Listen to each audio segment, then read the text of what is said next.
Hi and welcome to BooksBeautyKendra. I'm Kendra and today I wanted to do some YA recommendations and a to be read list.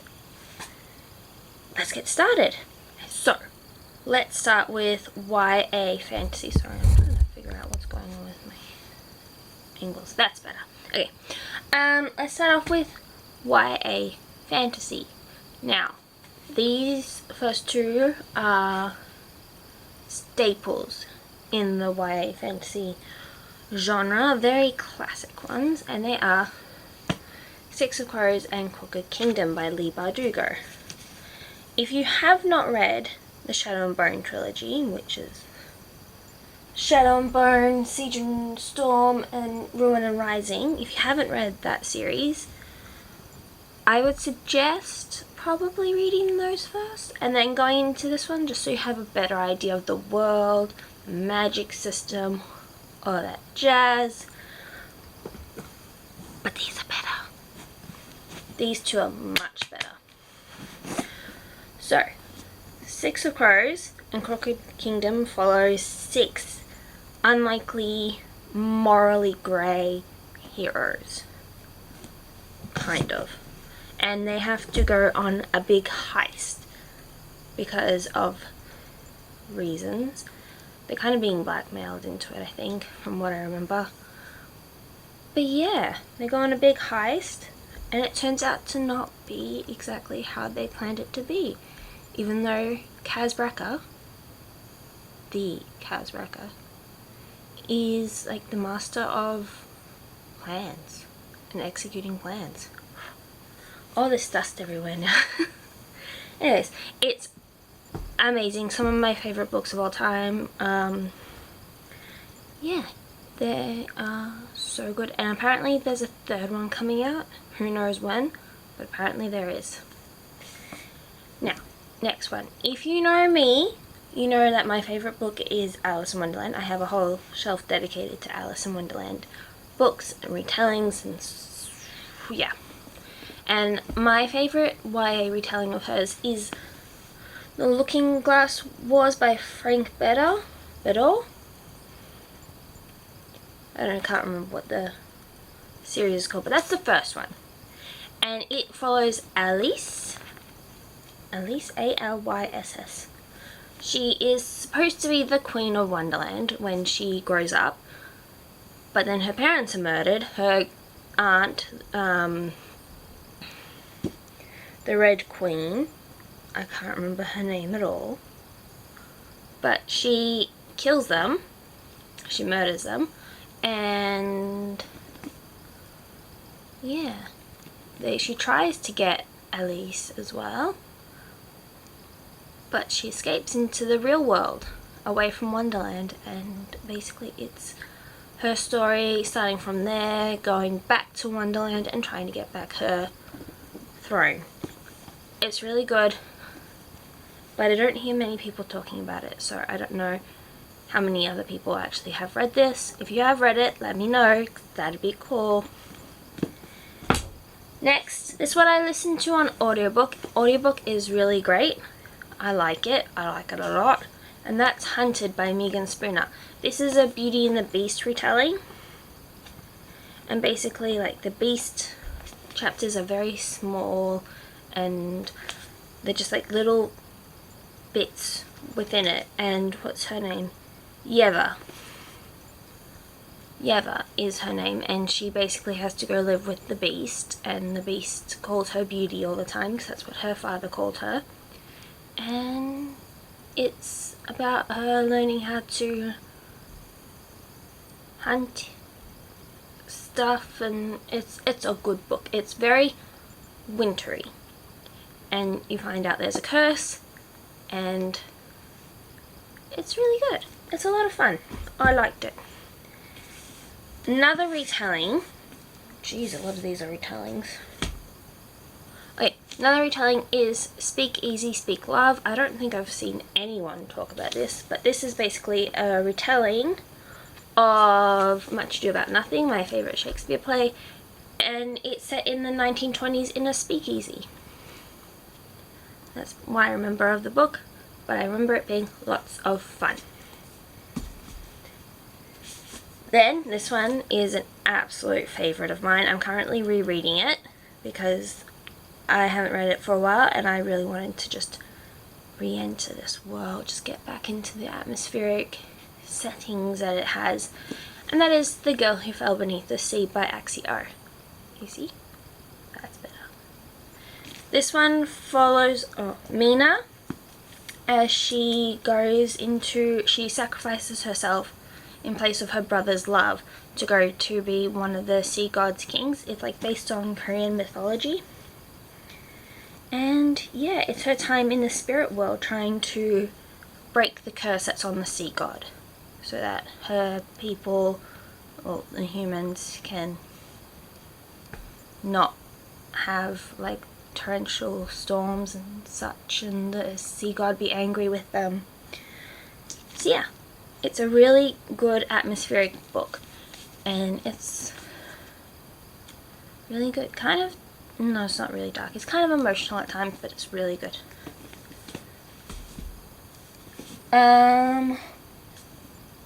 Next one is this one's just Cinder, but the Lunar Chronicles series by Marissa Maya. I don't know. This is the Fairy Loot edition. Look how pretty. Look how pretty. Again, another retelling. This one's about Cinderella, but her name is Cinder, and she is half cyborg, and basically she has to save the world. Yeah. Well, because like the people on the moon, it's a sci-fi by the way, people on the moon are trying to take over the Earth. So she's going to try and save Earth from the moon. And I haven't finished Winter yet, but I really want to, and I keep putting it off because it's so long. I know that's not a good enough excuse, but that's my excuse. And the last one I have for the sci-fi fantasy recommendations is Six Crimson Cranes by Elizabeth Lim. This one's about Shiori, Princess Shiori, that's how you say her name. And love the map.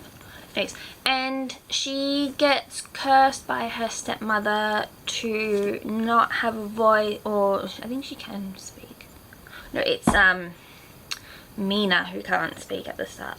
Shiori has like a bucket stuck on her head, and she can't talk about her brother's curse as well.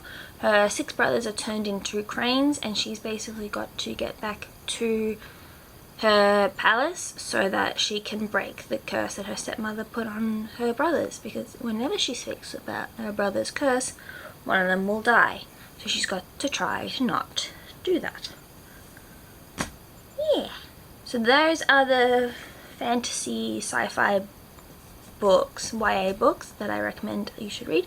Now we'll go on to contemporary. Okay, so the contemporary books.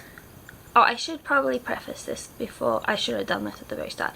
You can be whatever age and read YA books. It doesn't matter. You can be 14 reading YA books. You can be 8. You can be 80. Doesn't matter. As long as you know what you're going into if you're younger, and you can handle the subject matter of some of them.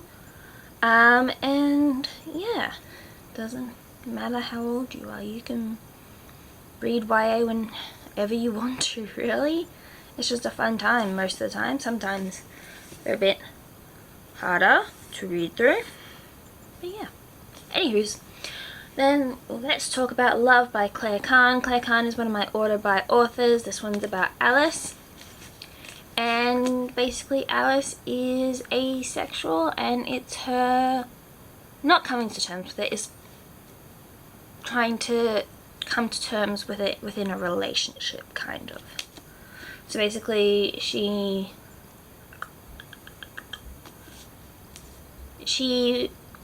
starts liking this guy from her work, and yeah, his name is Takumi. Yeah.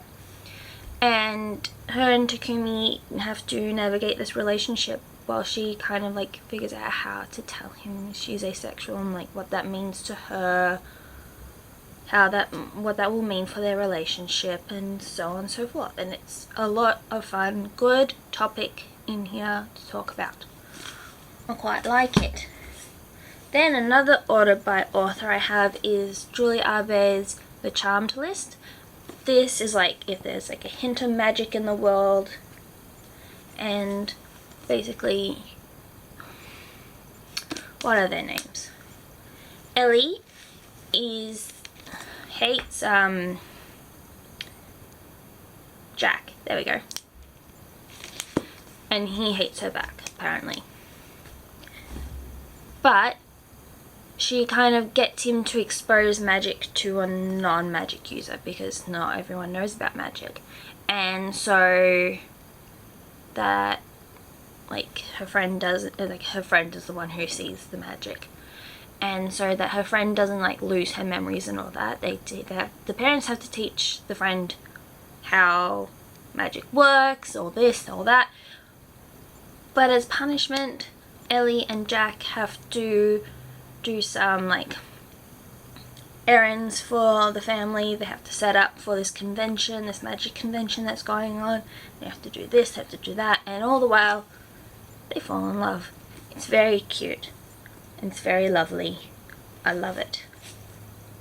Then we have another LGBTQIA+. I don't know how many more there are in there, but there's probably a ton more letters that should go in there. And that's If This Gets Out by Sophie Gonzalez and Kale Diedrich. Anyways, it's a boy band romance where one of the guys, it's Ruben and Zach. They are two members of the boy band Saturday. There we go. And basically it's them falling in love. One of them just thinks he's straight. The other one knows he's gay but isn't out to the wider world. Just out to like, I think he's just out to his friends or his bandmates. Another one with really like hard topics in there, some like coming out and all that, but it's also really sweet. It's Fade to Black, so it's more mature. It's Fade to Black when there are like the steamy things. But yeah, I really, really love this book. I think it's a good one and I should reread it again. Another one that's Fade to Black, but still YA, is Check and Mate by Ali Hazelwood. This is a chess romance between Mallory and Nolan. And yeah, it's all about the chess world. It's all about them kind of like getting to know each other and slowly falling in love, and it's beautiful and I really like it. And yeah, like I said, it's Fade to Black. All the other ones that I've read here, the other ones don't have any like steamy scenes really. But yeah, those two do. Then we have a retelling of Pride and Prejudice, and that is A Taste for Love by Jennifer Yen. I should see if she has any other books out, because I've got this one and I've got her Emma retelling. Yeah, I should check. Anyways, this is Pride and Prejudice retelling set in a baking competition where Liza has like this guy she doesn't really like. I can't remember his name and I can't see it quickly.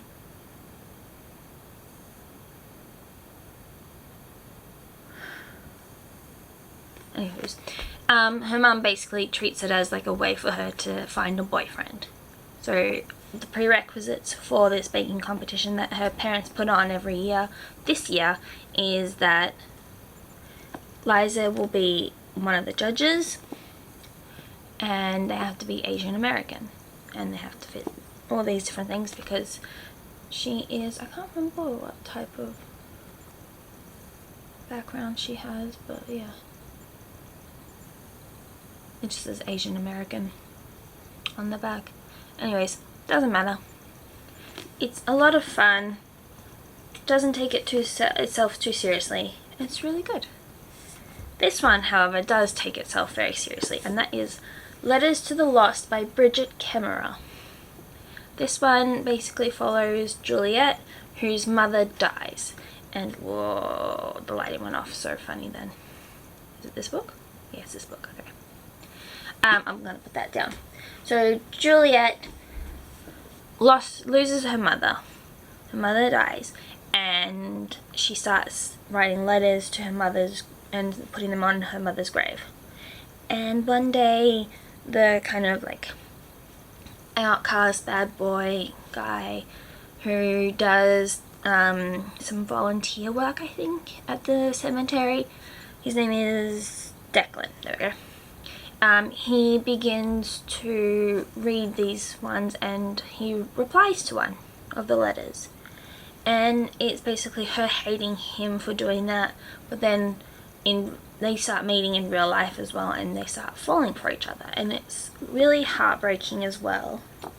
And it's a beautiful story. You should read it if you like more hard-hitting contemporaries. Final one is XOXO by Axio, another Axio, because Axio is one of my favorite authors. And this one follows Jenny, who one day finds this boy, what's his name? Jae-woo. And Jae-woo is part of this K-pop band, boy band. But Jenny doesn't know this because Jenny plays violin and doesn't really do much outside of practice and go to school. And yeah, so her grandmother, they have like this one like big day together. She doesn't know who he is, he doesn't tell her, but they had this one beautiful day together. And then her grandma gets sick. She doesn't see him again. Her grandma gets sick, and her grandma lives in Korea. And so her and her mum go over to Korea. She finishes off school at this big like music school, music focused school, and she finds out that Jae-woo is this pop star, this K-pop star, and it's their romance because he's not supposed to be dating anyone because there's like rules against it, or like the fans won't like it if he dates anyone, or if any of them date anyone. And yeah, it's them sneaking around and having some fun with each other. Again, there's no steamy scenes in this one. But yeah. The final stack I have here is my TBR, basically. Like, I've got more YA books, but like these are the top of my TBR for what I want to read in YA. First, a lot of these are like authors I've read. 1, 2, 3. 3 out of the 5 are authors I've read, and the first one is Never Ever Getting Back Together by Sophie Gonzalez. This one is about a dating show for teens, and I think one of them's the ex of the guy, and then she falls in love with one of the other contestants. Yeah. So yeah, it's all about fun stuff, I'm guessing, and probably some hard topics if this gets out is any indicator. Next we have Our Cursed Love by Julie Abe. This one is, I think the girl loves the boy, but the boy can't remember her, so she's got to try and figure out how to get him to remember her and maybe fall in love with her before like something bad happens. I can't believe I haven't read this yet, basically. I really should read this. But yeah. Then this one I got as a present. This one is As Old as Time. It's a twisted tale by someone. Liz Braswell. Why isn't that on the cover? Anyways, it's a Disney retelling of Beauty and the Beast. That's all I know about it. Oh, there's lots of like, pages are all like, whee! But they've got colours on them. Not colours, but black and white. But yeah, it says, what if Belle's mother cursed the beast? I don't know. what if? I think the Twisted Tales series is all these like what if questions to do with Disney. And yeah, I really want to read that one too. Next one. This one I have started reading a while ago. So I'm gonna have to start again when I read this again. And that is These Hollow Vows by Lexi Ryan. This is like this human girl. Her sister gets taken by one of the Sealy Court, and she has to find out how to get from the Sealy Court, where like I think her best friend is somehow the prince, and she's got to try and get from there to the Unseelie Court to save her sister. Yeah, and it might be a bit dark, it might be a bit fun. I'm looking forward to actually reading this. Then Lucky Last. This one came out this year, so I have more of an excuse of not having read this. But really, I should have read this already because it was the first book. And that's ASAP by Axio. This is the follow-up to XOXO. This follows Nathaniel and Sori? S-O-R-I. Sori. And basically Nathaniel is the bandmate to Jae-woo, and Sori was Jenny's roommate at the music school. And it's their second chance romance. And I'm very excited to read this. It should be a lot of fun. But yeah, it's like, if you had another chance at love, would you take it? And I hope they do, because they were so sweet together, even if they were a bit emotional. I mean, that's understandable. There was a bit of trauma stuff. Anywho, if you've made it to the end of this video, please maybe recommend me and other people a YA book that you think that you absolutely love. And yeah, if you don't want to do that, maybe comment a moon emoji, because there's a little moon up here for ASAP. And yeah, if you've made it this far, please consider liking, commenting, subscribing, all that jazz. And I'll see you in the next one.